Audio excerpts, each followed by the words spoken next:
Welcome back. I'm honored to have this week Rico Sharp join us. Rico was born to a teenage mother who lost both of her parents as a child and then struggled to raise three sons. Rico faced many obstacles along the way, including running away from home at the age of 13. He lived his teenage years as a big-time drug dealer. He was at one point homeless, eating out of trash cans, addicted to powder cocaine and marijuana. He had a drug overdose, was beaten by 10 guys and left for dead, was arrested 19 times and sent to prison 3 times. Today, Rico is a pastor, motivational speaker, and mentor. He firmly believes in the power of positive thinking and personal growth. As a motivational speaker, his passion is to change lives by sharing his own hard-fought journey.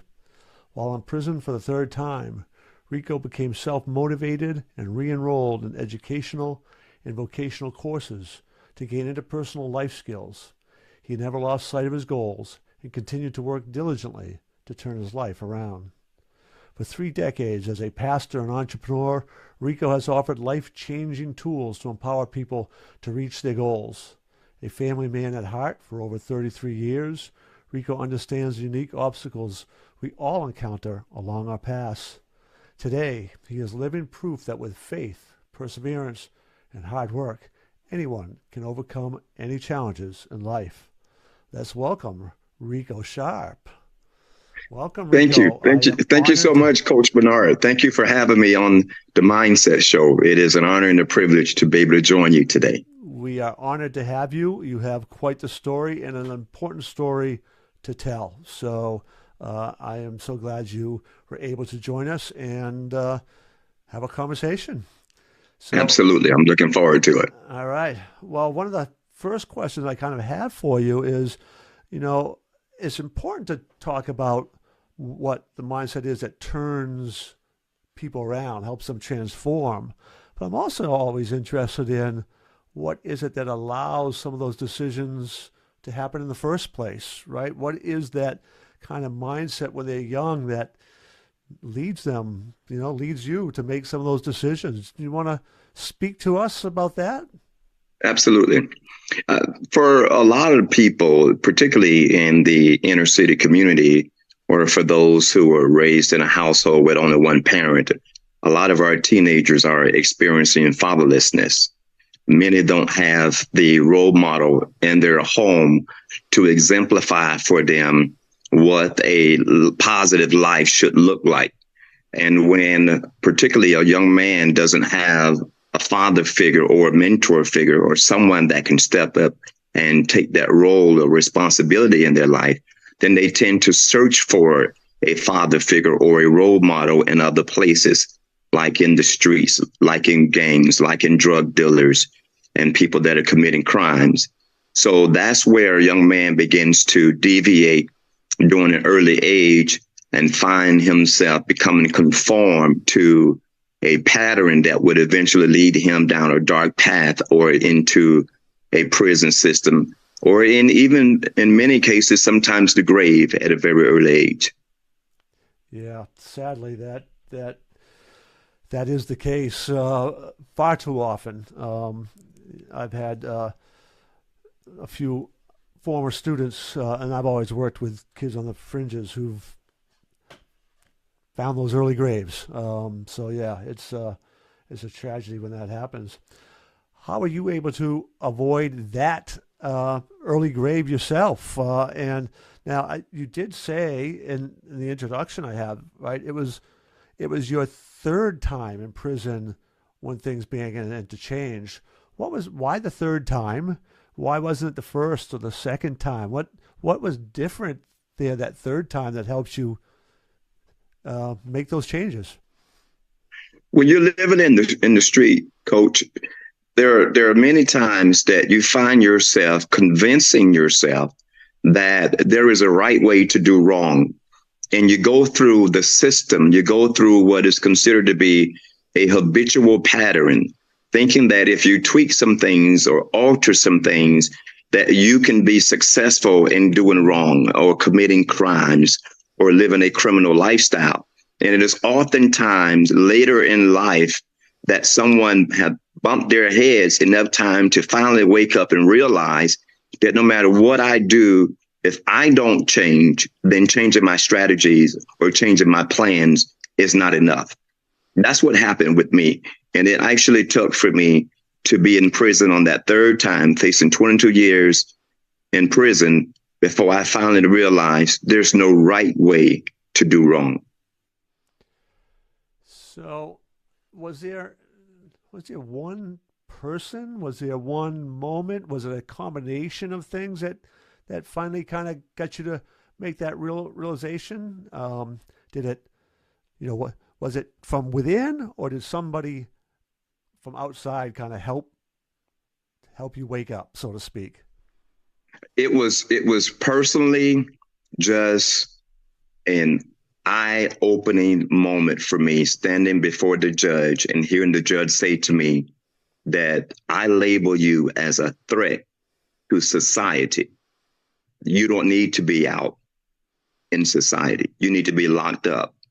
And it's when I heard those words that I realized the gravity of how serious the judge were at that time speaking to me. And it was at that moment that I discovered that if I don't make a change and make it now, I will spend the rest of my life in prison. So yeah, I had some time to reflect. I had some time to sit back and to get my thoughts together with a clear mind that was not being negatively influenced by the other people that I associated myself with, and from the environment that also was part of the manipulating of my mindset. Because I grew up in the streets, and that when you're living in the streets, you become conformed to the streets. And so, but when I got incarcerated again on that third time on my trip to prison, then I realized I can no longer be a product of my environment. I need to discover who I really am and claim my own identity and begin to focus on living a purpose-driven life instead of a power-driven life. Yeah, you just mentioned that you heard the judge, say that you need to be locked up, that you weren't safe or what have you to be out on the streets, and it's amazing to me sometimes one little line, one comment can be all it takes, and Yep. and Yep. as parents, as coaches, as mentors, as whoever, is never to give up with, keep delivering that message, because you never know when that is finally going to hit home. I had a student not too long ago who we were really questioning whether he belonged in the program I had going on, and we're having serious conversations about, no, this really is not the right fit. He's not in the right place. And he turned it around like that, and we were trying to figure out how'd that happen.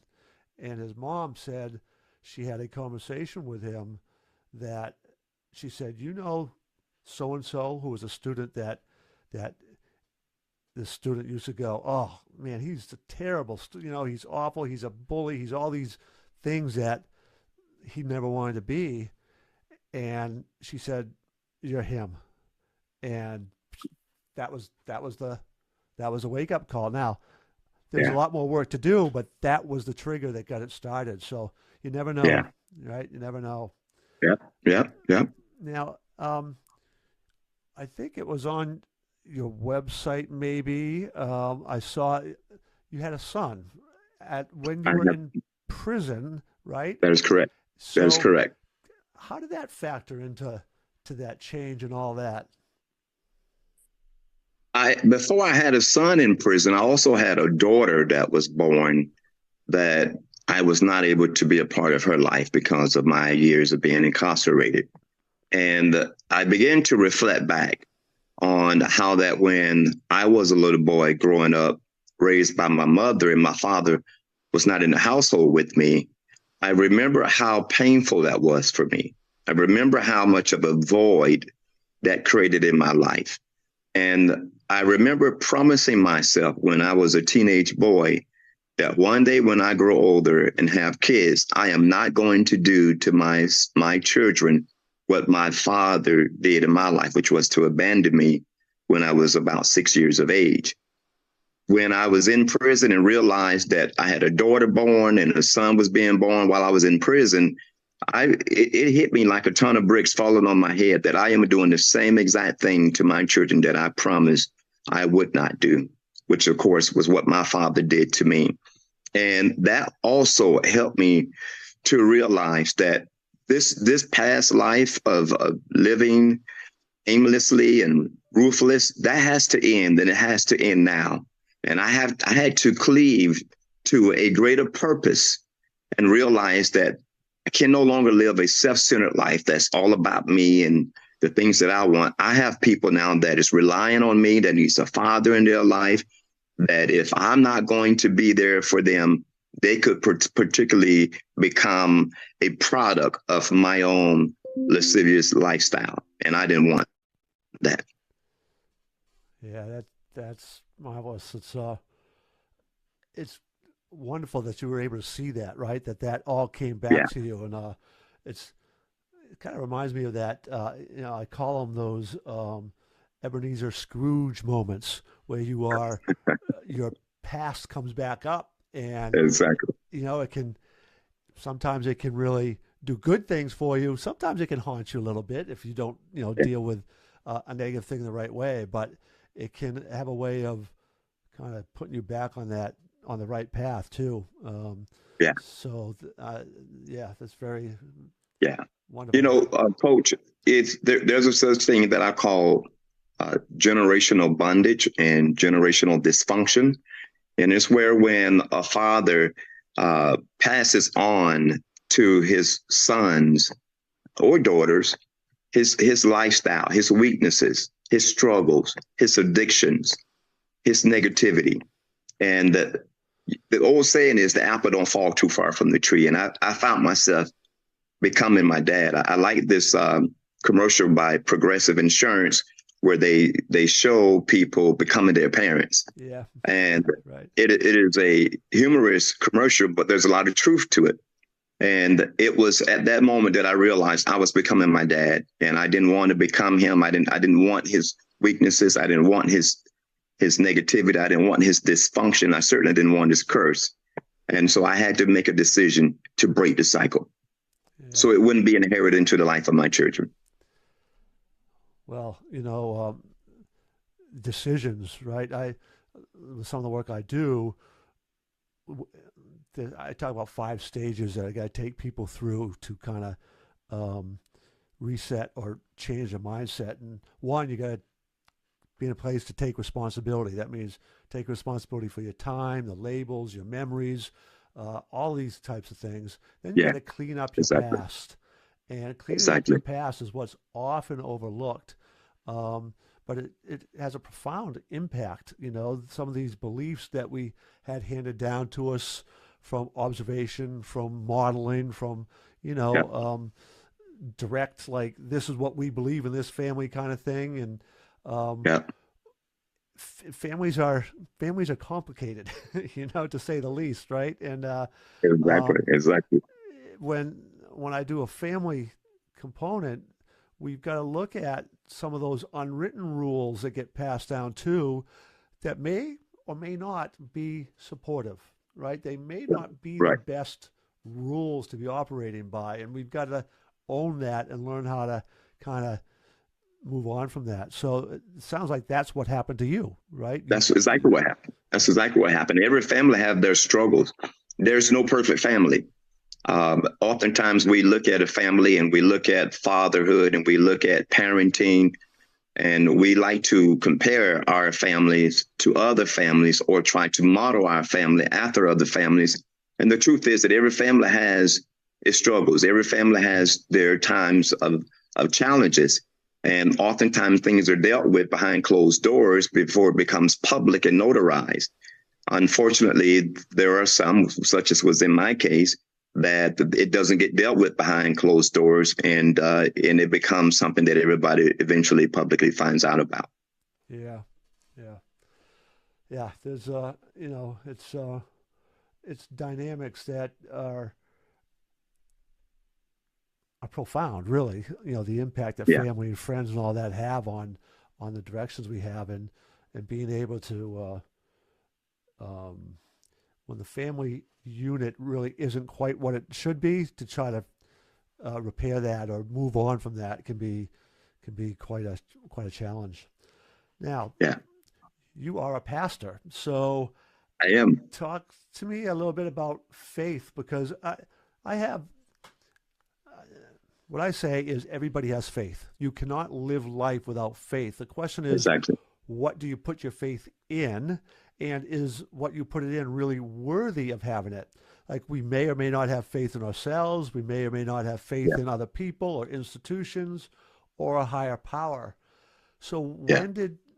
when did your faith begin to shift from whatever it had been to, obviously, as a pastor, you have a religious faith as well. So you want to share that journey? Absolutely. Um, I think my mom, I always like to give her the credit because one of the things that she did, being a young teenager herself, parenting three kids, is she made us go to church. She took us to church with her, and that allowed for me to get biblical principles instilled within my heart as a young boy. Even though I went astray, that seed was planted, and over the years, that seed began to germinate. And I remember I was incarcerated in the Seminole County Jail, and I had felt lost, and I felt basically I was at my wit's end, and I could hear her voice saying to me to always look to God. And I got on my knees that time, and I was still incarcerated, headed to prison for the third time, and I asked God for help and for strength to be able to break the cycle that I had been in throughout my teenage years. And it was during my incarceration where I began to focus interpersonally and rediscovered my faith. And eventually, after my release, I started going into the jails and prisons, operating as a volunteer chaplain, going into the inner city communities, on the street corners, into crack houses, and helping people who were bound by drugs to get off of drugs. I even started a transitional housing for men that were being released from prisons and jail that had no family to go to and did not want to go back to the street life. And eventually in the year 2000, I started a church in my home with my wife and I, and grew it to a 3,000 member church. My faith was rediscovered during my incarceration. And there's something that I learned at that time, Chuck, and that is that, you know, people need to believe in someone greater than themselves. And my faith was in God, as I know him to be the creator. And I know that there are people who have higher powers and believe in the universe, and whatever they choose to believe in, they have to have faith that they can draw strength from that source of power. But I also discovered that not only was it necessary for me to have faith in the creator as I knew him, but also to have faith in myself that I could actually make this change. You see, I had been in a habitual pattern for so many years and had been incarcerated so many times that it was difficult to believe that I could make a change, because there were prior times that I told myself that I was going to stop and I was going to change, and I didn't do it. I didn't follow through. But I needed to rediscover that I have the interpersonal strength to make the changes that I needed to make. Truth of the matter is, Coach, that regardless of believing in God or the universe or a higher power or whoever you choose to believe in, just believing in a higher power is not enough. You have to also believe in yourself and know and have the confidence that you can do whatever is necessary to get your life on track and to live a life of fulfillment. And that was a defining moment for me. Yeah, the confidence piece. You know, it's really. I just wrote a book on confidence for teens, so it's Yeah, yeah, that's kind of great, great. a big thing with me, right? And Yeah, really, yes, it does stem from repeated successes, right? You get more confident as you do something well over and over. That's definitely true. But the really unshakable confidence, from what I've been able to gather from research and personal experience, comes when you know deep down that your personal worth is Yeah. not connected to any specific outcome out there. You are Right. Your worth is not connected to that. It's unique. It's given to you, and this is where you and I seem to have the same belief. It's given to you by God, right? We're Absolutely. made in the image of Absolutely. God. So um, when you have that kind of belief, you you know sometimes this probably is not a good analogy, but it's kind of like people who are really good at poker are Yeah. ones who have nothing to lose, right? They Yeah. have, Yeah. then they can do well. And when you have that belief that I I'm made in the image of God, He loves me for who I am, and yes, I make Yeah. mistakes, but I'm going to get back on it. That kind of Yeah. confidence is just it's unshakable. It is. It is. It's not always easy to develop, but it's when That's you right. do, when you get there, Yeah. it's really something special. It's life Um, changing. so when you go to schools, when you do your mentoring, you do all this stuff, what are some of the key takeaways, the important messages you would have for parents? There's two things I want for the parents who may be hearing this is one, like what might be some of those warning signs that a teenager's mindset really isn't in the good place? What are some of the things they should be looking for? And then what do you tell them that they can do about it when they see it? That's very good. Very good question. Very good point. The first thing I say is to pay attention to the behavioral change, because when our kids, our teenagers particularly, begin to drift away, they're drifting away because of some level of influence that they got, whether it was in school, whether it was social media, whether it was through television, whether it was through physical communication and contact with someone that is a part of the family or a neighborhood kid, or rather it is through listening to music that infiltrates their thinking and pervert their judgment. So I think that the first thing to look for is the behavioral change. Oftentimes our kids or teenagers, they won't communicate to us what they're feeling, what they're up against, and how things are beginning to drift in their life. But they will show us in their actions. And the old saying is still true. That is that action speaks louder than words. So I would suggest that the parents take note of the behavioral change. When a person shows you signs, believe those signs, evaluate those signs, and address those signs, because those signs are all the proof that you need. If there's smoke, then there's a fire somewhere. And once a parent identifies the behavioral change, then the next thing for the parent to do is to determine that I'm not going to be judgmental, I'm not going to be wrathful, and I'm not coming to condemn my child.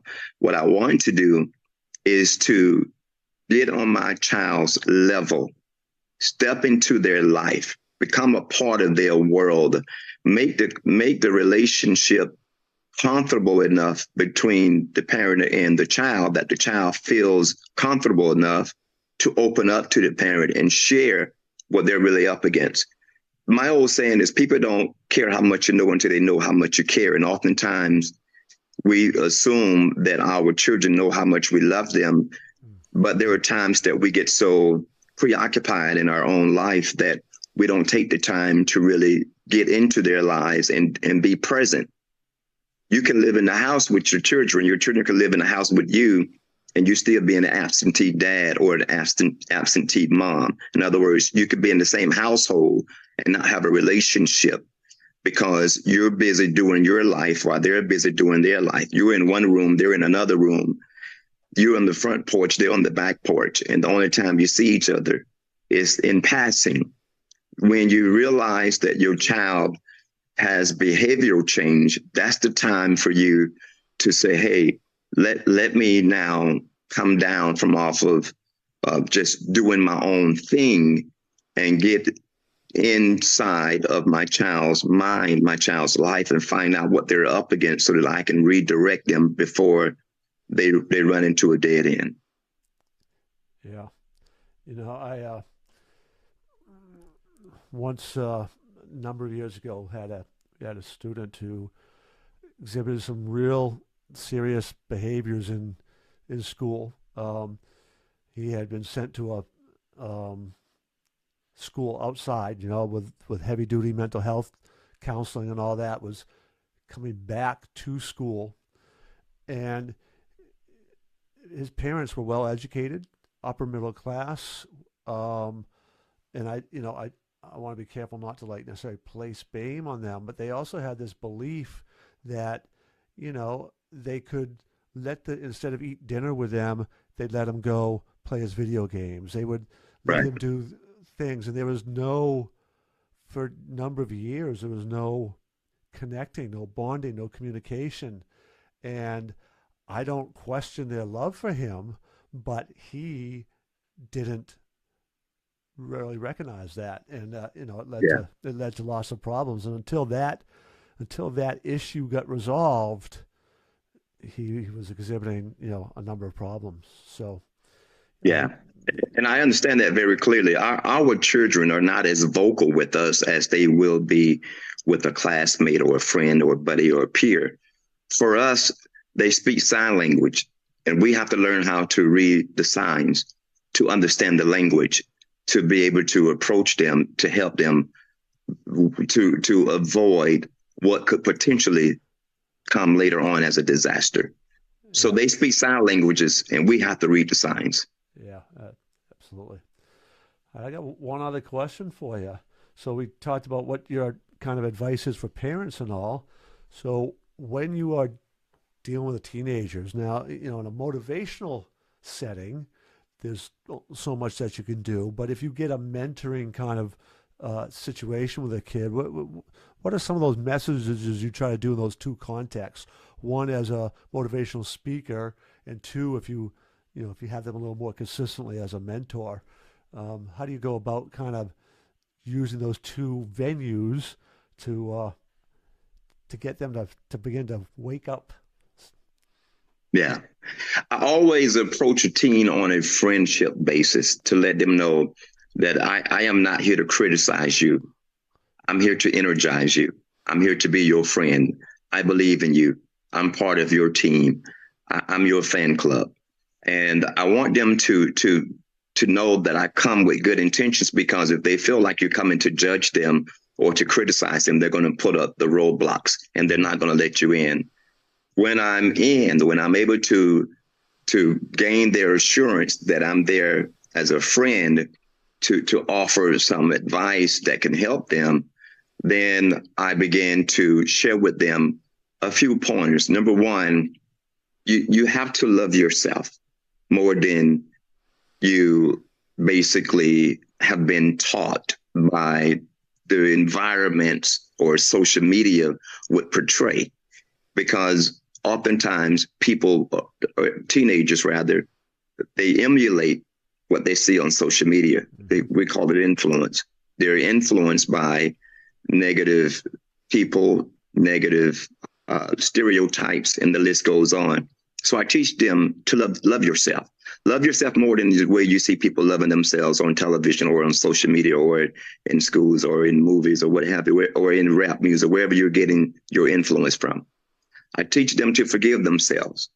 I teach them that you need to forgive yourself for letting you down and for upsetting your parents and for disappointing yourself. Forgive yourself for any temporary failure you may have. If you failed the SSAT test, if you failed your GED test, if you dropped out of high school, if you didn't graduate, whatever you did that set you back, if you walked off a job because you got angry, forgive yourself for that. Release that, not hold that against yourself.